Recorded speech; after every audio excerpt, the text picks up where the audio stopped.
Let's bring in Tal Heinrich, spokesperson for Israeli Prime Minister Benjamin Netanyahu. Tal, you're here in our New York studio. It's great to have you here, especially right at the conclusion of this phone call. We just heard from John Kirby wrapping that call at the White House a few moments ago.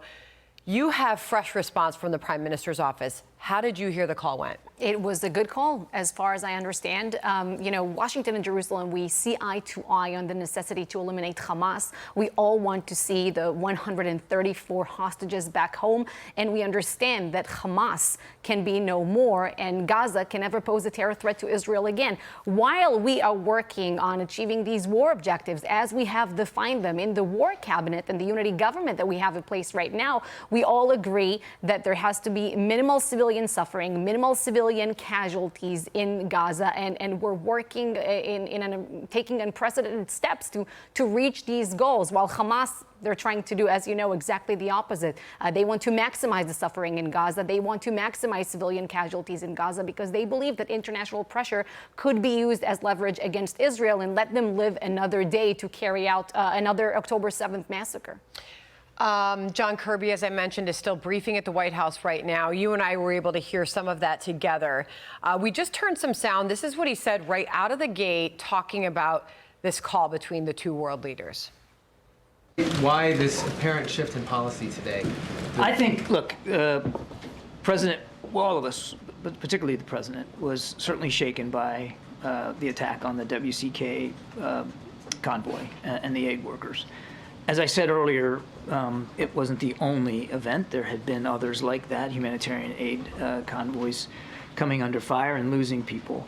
And the President felt strongly that it was time to talk to Prime Minister Netanyahu about his concerns. Okay. So that was John Kirby. Obviously, that wasn't regarding the call. That was regarding a change in policy. You said something earlier about the talk of change in policy, but no details of it. What is your thought on that moment? I mean, when they refer to a change in policy, I think it's something that Washington will have to explain. Maybe these are things that were discussed, between the President and the Prime Minister. We'll have to wait and see what it implies. But I can tell you that we have taken unprecedented steps to better the aid distribution mechanism in Gaza, for instance. There's more food trucks are coming in Gaza daily than was the case before the war has begun.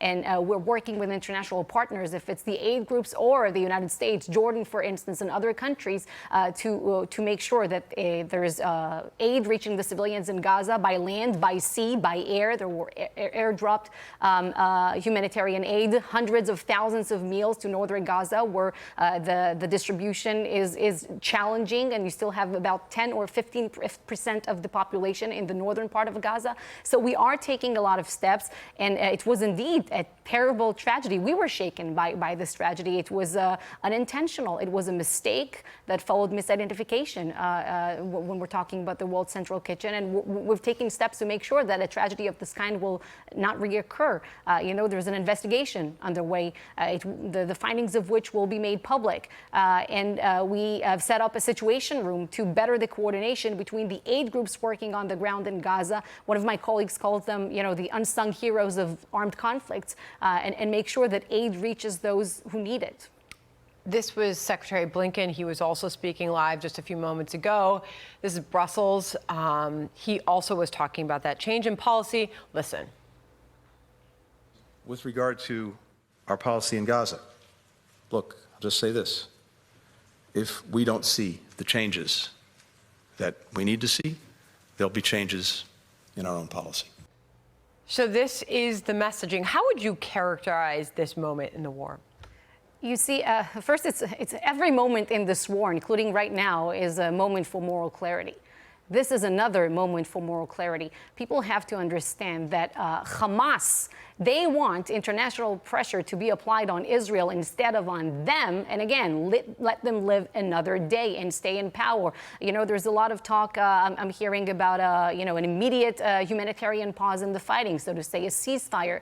It's important to understand there will be no humanitarian pause in the fighting, no ceasefire that will leave our hostages in Gaza and leave Hamas in power. That is unacceptable on our end. Tal, great to have you here today. Thank you very much. Thank you, Sandra. Okay. Hey everyone, I'm Emily Campagno. Catch me and my co-hosts Harris Faulkner and Kaylee McEnany on Outnumbered every weekday at 12 p.m. Eastern, or set your DVR. Also, don't forget to subscribe to the Fox News YouTube page for daily highlights.